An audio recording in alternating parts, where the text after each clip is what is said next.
Praise the lord. మన ప్రభువును రక్షకుడైన యేసుక్రీస్తు వారి కృప మనందరికీ తోడైండును గాక. ఈ ఉదయకాల సమయంలో ప్రభు పేరట మీ అందరికీ ఆశీస్సులను పలుకుతా ఉన్నాను. మీరు అనుదినము కూడా దేవుని యొక్క వాక్యాన్ని ధ్యానిస్తూ ఉన్నారు. అనుదినము కూడా ఈ వాక్యం అనేక మందికి షేర్ చేస్తూ ఉన్నారు. చాలా సంతోషం. ఈ ఉదయకాల సమయంలో దేవుని చిత్తం ఏంటో మనం తెలుసుకున్నాం కనుక దేవుని చిత్తాన్ని తెలుసుకునేటటువంటి వారమై మనము నిత్యము దేవుని సన్నిధిలో ఎదిగేటటువంటి వారంగా ఉండాలి. చూడండి, దేవుని యొక్క లేఖనాలను మనం ధ్యానం చేసుకుందాం.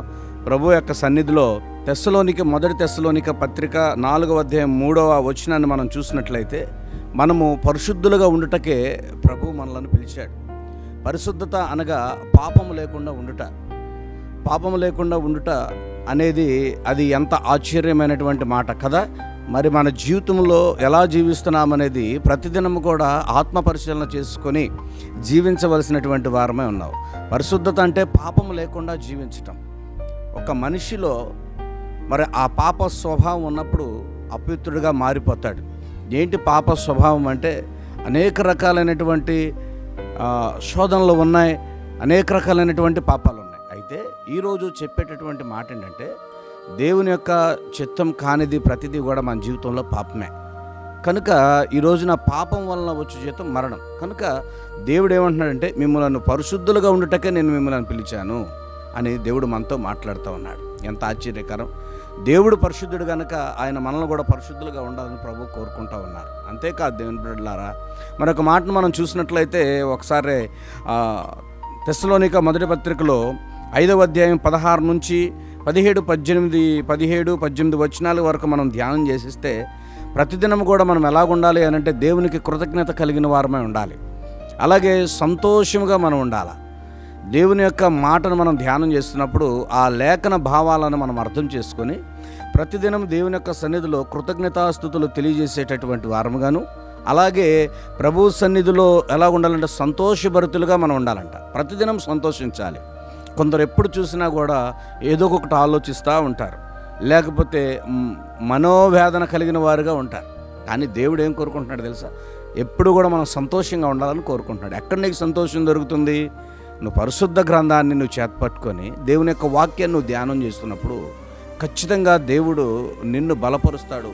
ఒక దీవెనకరమైనటువంటి వాగ్దానంలో మనల్ని స్థిరపరుస్తాడు. గుర్తుపెట్టుకోండి, దేవుడు మనల్ని పరిశుద్ధులుగా ఉండటకే దేవుడు మనల్ని పిలిచాడు. మనము దుఃఖితులుగా ఉండటానికి కాదు. అందుకనే దేవుని చిత్తాన్ని మనం గమనించుకోవాలి.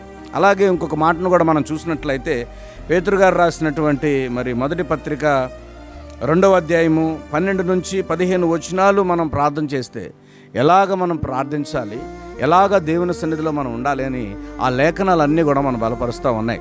కనుక పరిశుద్ధ గ్రంథాన్ని దగ్గర పెట్టుకొని ఈ మాటలన్నీ కూడా మీరు చదివినట్లయితే దేవుని యొక్క ఉద్దేశం ఏంటో మనకు అర్థమవుతుంది. కనుక ఈ ఉదయకాల సమయంలో ప్రభు మనతో మాట్లాడుతున్నటువంటి మాట ఏంటంటే, మనలను పరిశుద్ధులుగా ఉంచడానికి అది దేవుని యొక్క చిత్తమే ఉన్నది. అలాగే సంతోషముగా ఉండి దేవుని సన్నిధిలో ఆనందించే వారంగా ఉండి దేవుని సన్నిధిలో కృతజ్ఞత తెలియజేసే వారంగా ఉండటం దేవుని యొక్క చిత్తమై ఉన్నది. అలాగే ప్రతిదినం కూడా యుక్తముగా ఎలాగ ప్రార్థించాలనేటటువంటి పరిశుద్ధాత్మ శక్తి ద్వారా నువ్వు ప్రార్థన చేసినప్పుడు ప్రభు ఎంతగానో సంతోషిస్తాడు. అది దేవుని చిత్తం. దేవుని ఆత్మతో నింపబడుతుంది దేవుని చిత్తం. కనుక ఈ యొక్క సత్యాన్ని గుర్తెరిగి దేవుని యొక్క సన్నిధిలో నిలవాలని కోరుకుంటూ, ప్రతినిత్యం కూడా మీ కొరకు ప్రార్థించేటటువంటి మీ దైవ సేవకుడిగా నేను చెప్తున్నటువంటి మాట ఏంటంటే, ప్రభువునందు మనం ఆనందించాలి, సంతోషించాలి. ఆయన వాక్యాన్ని ఎంతో జాగ్రత్తగా ఆలకించి ఆ వాక్యంలో ఉన్న సారాంశాన్ని మనం తీసుకొని ప్రభు సన్నిధిలో నిలవాలి కదా. ప్రభు దగ్గరికి వచ్చిన కన్నీటితో వచ్చినటువంటి హన్న కృతజ్ఞతలు తెలియజేసింది. దేని కారణం చేత? తన యొక్క కొడుకును తన కళ్ళారా చూసుకోగలిగింది.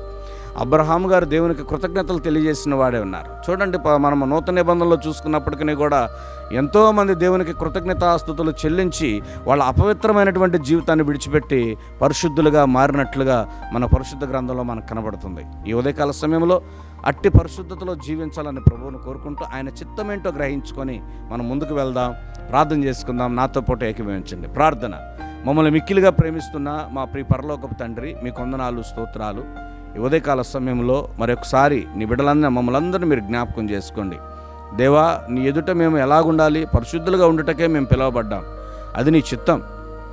అయ్యా కృతజ్ఞత తెలియజేసి సంతోషముగా ఉండవలసిన వారమే ఉన్నాం. అది నీ చిత్తం దేవా.